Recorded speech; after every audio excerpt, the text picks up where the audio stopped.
Сол күні мектеп ауласы ерекше думанға толы еді. 11 сынып оқушылары ақ көйлек, қара шалбар, қыздары ақ бантик тағып, қолдарына гүл ұстап, ата-аналарын қуанышқа бөледі. Әсіресе Ақниет үшін бұл күн ерекше болды. Өйткені оның жалғыз ұлы Мақсат 11 жыл бойғы оқуын аяқтап, өмірдің жаңа белесіне қадам басқалы тұр еді. Мақсат үйдің ең үлкен баласы болатын. Әкесі 5 жыл бұрын жол апатынан қайтқанда анасына тіреу болып, екі інісін жетелеп өсірді. Енді міне, мектепті үздік аяқтап, армандаған заң факультетіне түссем деген үміті бар. Соңғы қоңырау соғылып, суретке түсіп, гүлдерін ұстап үйге келді. Анасы дастархан жайып, құттықтап батасын берді. Сол күні кешке сыныптастар қоштасу кешіне жиналмақ болды. Анасы жібергісі келмей: «Балам, бармай-ақ қойшы, ішім біртүрлі сезіп тұр» десе де: «Апа, бұл менің мектептегі ең соңғы күнім ғой. Бармасам, ертең өкінем» деді. Кешкілік қараңғы түсе Мақсат мектеп алдына барды. Достармен суретке түсті, ән айтты, би биледі. Сағат түнгі 12-ден өте тарап кетті. Достары оны үйіне дейін шығарып салайық десе де, жақын ғой, өзім барам деп жүріп кетті. Бірақ Мақсат сол кеткеннен қайтып оралмады. Ақниет түнгі 2-де ұлының жоқ екенін сезді. Телефоны өшірулі. Таңға дейін ұйықтамай шықты. Таңертең полицияға хабар берді. Ауыл болып іздеді. Артынан қалаға, базарға, вокзалға дейін барды. Бүкіл Қазақстанға іздеу салынды. Бірақ баладан еш хабар болмады. Бірі адам ұрлады деді, бірі өлтіріп кетті деді, бірі қашып кетті деді. Бірақ Ақниет жүрегімен сезді, оның баласы тірі. Осылай 10 жыл өтті. Ақниет қартайды. Екі інісі де өсіп үйленді. Тек үйдің үлкенінің орындығы бос тұрды. Әр мейрам сайын Ақниет дастарханға Мақсаттың сүйікті тағамын қойып: «Балам, бүгін келетін шығарсың» деп сыбырлайтын. Ол күні таңертең үйдің есігі тықылдады. Ашса, босағада қара сұр киім киген, арық, шашы ұзындау, көзі шүңіреген жігіт тұр. «Апа» деді ол дірілдеп. Ақниет жүрегі атша тулап, орнында тұрып қалды. Көзінен жас парлап: «Мақсат, балам» деді. Ол құшақтай алды. Ұлы анасының иығына басын қойып өксіп жылады. Бірнеше күннен соң Мақсат басынан өткенін айтты. Сол түні мектептен үйге қайтып келе жатқанда, ауыл сыртында күтіп тұрған қара джип тоқтап, ішінен 2 ер адам шығып, көзіне қара матаны байлап алып кеткен. Олар оны қалаға апарып, жалған құжат жасап, шетелге алып шыққан. Сөйтіп 10 жыл бойы шетелде бір байдың қара жұмысына жегіп, құлша ұстаған. Қашпақ болған, бірақ бірнеше рет ұсталып, сабалды. Ақыры соңғы жылы бір қазақ жігітінің көмегімен қашып шығып, Түркия арқылы елге оралған. Ауылға хабар тез тарады. Мақсатты бүкіл ауыл қарсы алды. Ол қайтадан өмірге келіп, отбасына қорған болды. Анасы күнде шүкір намазын оқып: «Құдайым, 10 жыл бойы менің жүрегімді өлтірмей, үмітімді сөндірмегеніңе алғысым шексіз» дейтін. Мақсат інілерінің қолынан ұстап тұрып: «10 жыл бойы менің жалғыз арманым сендерді көру еді» деді. Сол күннен бастап ол анасының жанынан ұзамады. Үйдің іші қайтадан күліп, шырағы жанды. Өйткені адам өмірінде үміт өлмейді. Ана жүрегі ешқашан алдамайды. Мақсат алғаш ұрланған кезде не болып жатқанын түсінбеді. Оны қалаға алып келді де, жалған құжат жасап беріп, шетелге, Біріккен Араб Әмірліктеріне заңсыз жеткізді. Бір байдың құрылыс компаниясына еңбекші мигрант ретінде өткізді. Ал іс жүзінде ол құл еді. Таң атпай тұрып, кеш батқанша ауыр бетон, цемент, кірпіш, темір көтерді. Бір күнде 15-16 сағат жұмыс істеді. Тамақ дегенде күніне 1 рет суға қайнатылған күріш, кейде құрғақ нан ғана берілді. Бірнеше қазақ пен өзбек жігіттері де болды, бірақ бәрі қорыққаннан үнсіз жүрді. Кейде ол төсекке құлап, ұйықтап жатып түс көретін. Ауламыздың алдындағы ағашқа асылған әткеншек. Інімнің күлкісі. Анамның шай құйып отырғаны. Оянғанда жылап жататын. Ешкімге сырын айта алмады. Бір күні ол тәуекелге бел буды. Түскі үзілісте құрылыс сыртындағы темір қақпадан асып түсіп, шөл далаға қарай жүгірді. Бірақ артынан джип қуып жетіп, 2 араб жұмысшысы ұрып-соғып қайталып келді. Сол түні қатты ауырды. Басынан қан кетті. Бірақ өмір сүруге деген үміті өлмеді. Мен анамды көруім керек. Мен тірі қайтуым керек деп сыбырлайтын түнде. 9 жылдан кейін құрылысқа жаңа қазақ жігіті келді. Аты Досхан, ол да заңсыз жұмысқа келген. Бірақ көзі ашық, орысша, ағылшынша, қазақша білетін. Бір күні Мақсат оған бәрін айтты. Қалай көмектесейін? Деді Досхан. Мен тек Қазақстанға қайтқым келеді, деді Мақсат жылап. Досхан интернет арқылы Түркиядағы қазақ диаспорасымен байланыс орнатты. 1,5 жыл дайындық жүрді. Ақыры бір күні Досхан қашудың жоспарын жасады. Түн ішінде екеуі құрылыс қақпасының артындағы ескі темір тормен шықты. Қараңғыда 2 шақырым жаяу жүріп қалаға келді. Досхан алдын ала такси шақырып қойған. Такси оларды әуежайға жеткізді. Түркияға заңсыз өтсе де, сол жерде қазақтар көмектесіп, елшілік арқылы Қазақстанға жіберді.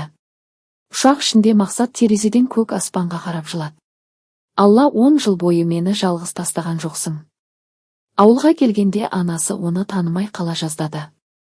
Шашы ұзын, жүзі күйіп кеткен, көзі шүңірейген. Бірақ даусы сол баяғы баласының даусы еді. Күндер өтті. Мақсат өмірге қайта үйрене бастады. Бірақ оңай болған жоқ. Бір күні дүкенге барса, сатушы әйел оған ұзақ қарап тұрып: «Сен Мақсатсың ба?» деді. «Иә», деді ол қысылып. Бала кезіңде қандай сүйкімді едің, қарашы, өңің өзгеріп кетіпті». Ол сөз жүрегін қанжылады. Түнде анасына: «Апа, мен бұрынғы Мақсат емеспін», деді. «Жоқ, сен менің Мақсатымсың, мейлі, басыңда жараң болсын, көңілің таза болса жетеді», деді анасы. Ауылдастардың бәрі бастапқыда қызық көріп, қайта-қайта үйге келіп сұрақ жаудырды. Кейбірі аяды, кейбірі қалай құл болды деп таңғалды, кейбірі өзі кінәлі шығар деп өсек таратты. Бірақ Мақсат үндемеді. Ол күнде таңертең намаз оқып, ауыл сыртындағы өзен жағасына барып: «Құдайым, маған тағы да өмір сыйладың. Мен енді әр күнім үшін саған алғыс айтудан жалықпаймын», дейтін. 1 жылдан соң Мақсат ауылда заңгерлік кеңес ашты. Құжат мәселесі, жер дауы, алимент, мұрагерлік бәрін тегін кеңес беріп халыққа көмектесті. Бір күні мектепке шақырылды. Ол өзі оқыған мектептің соңғы қоңырауына барды. Мұғалімі: «Балалар, бұл біздің мектебіміздің түлегі Мақсат, ол өмірдің қандай қиын болғанына қарамастан жеңе білген жігіт», деді. Мақсат оқушылардың алдында тұрып көзіне жас алды. «Сендер бақыттысыңдар. Мектептен шыққанда анасы күтіп тұрса, ол ең үлкен бақыт. Сол бақытты бағалаңдар». Балалар да көздеріне жас алды. Қазір Мақсат ауылда анасына үй салып берді. Досханды ауылға шақырып, бірге шағын бизнес ашты.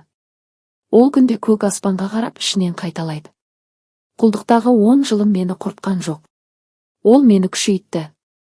Өйткені мені анамның махаббаты мен Құдайдың рахымы сақтап қалды». Мақсат ауылға келгеніне 2 жыл өтсе де, кейбір түстерінен селт етіп оянып кететін. Қараңғы, тар қапас, шаң мен цемент иісі мұрнына келіп тершіп оянатын. Анасы түнде тұрып, оның үстіне көрпе жабады, маңдайынан сипап: «Балам, енді бәрі өтті. Құдайға шүкір», дейтін. Бірақ Мақсаттың жүрегіндегі жараның орны терең еді. Ол кейде үй сыртындағы ескі талдың түбінде отырып ұзақ ойланатын. Неге мені ұрлады?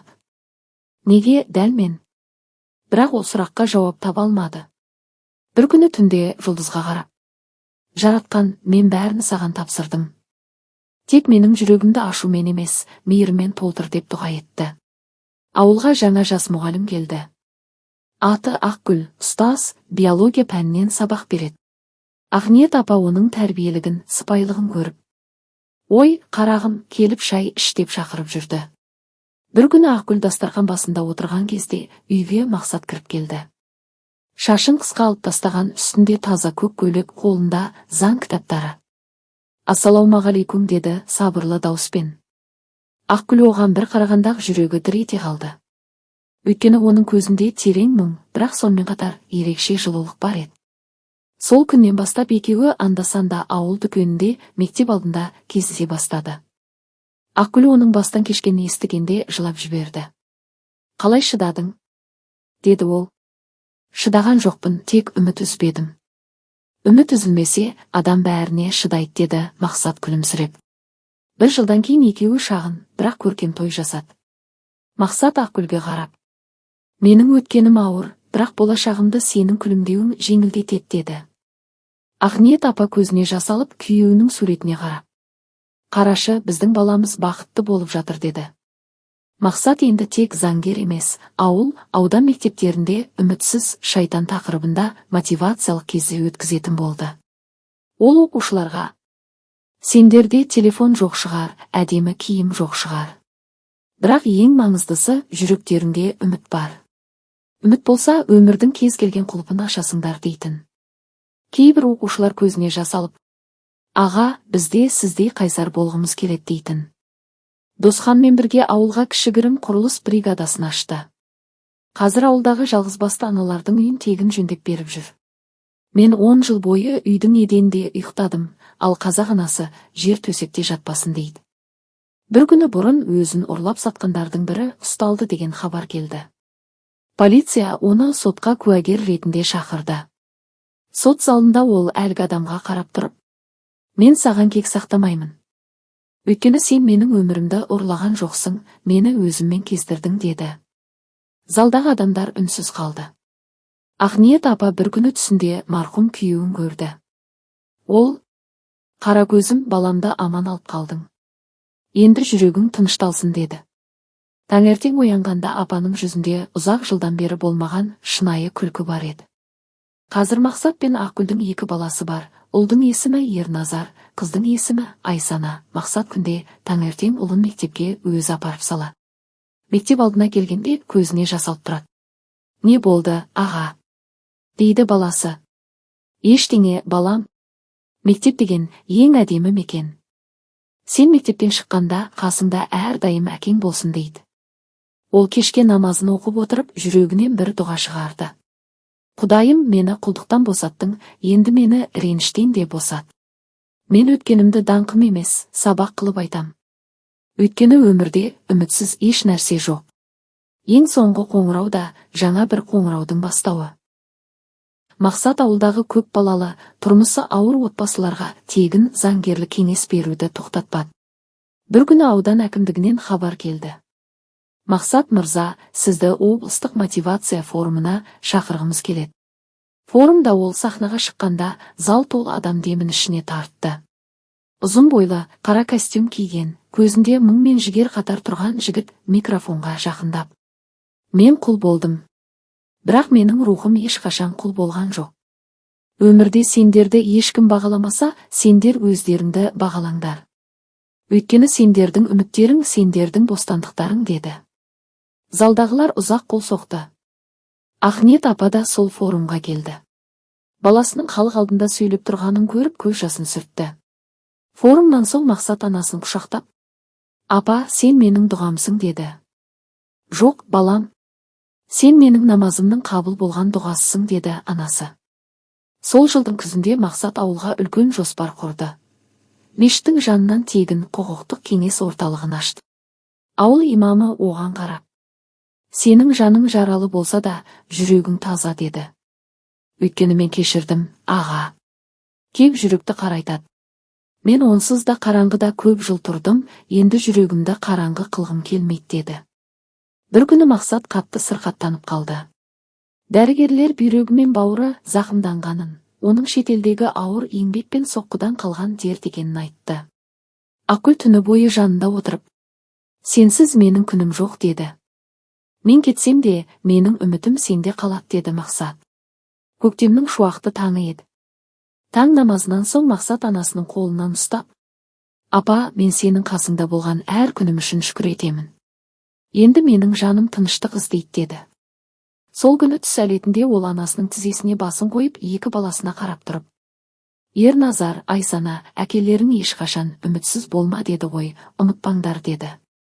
Көзінен бір тамшы жас ақты да жан тәсілім етті. Жерлеу рәсіміне бүкіл ауыл жиналды. Оны ақ жаулықты әжелер де, мектеп оқушылары да, ауданның үлкендері де жоқтап жылады. Имам жаназа намазынан соң: бұл жігіттің өмірі қысқа болды, бірақ ғұмыры ұзақ. Өйткені ол артында үміт пен із қалдырды деді. Ақниет апа ұлының қабірінің топырағын сипап: Балам, сен менің жарығым едің. Енді Құдайдың жарығына бардың деді. Жылдар өтті. Ауыл мешітінің жанындағы заңгерлік кеңсе әлі де істеп тұр. Есігінің алдында тақта ілулі тұр. Бұл орталық Мақсат Бекболатұлының бастамасымен ашылды. Ол, құлдыққа түскен өмірім менің жеңілген күнім емес, қайта туған күнім деген еді. Ауыл балалары оның суретіне қарап өтеді. Бірі заңгер, бірі ұстаз, бірі полиция болып өсті. Өйткені бәрінің жүрегінде бір ғана сөз мәңгілікке сақталды. Үміт адамның ең соңғы қорғаны. Ол сөнбесе, сен өлмейсің.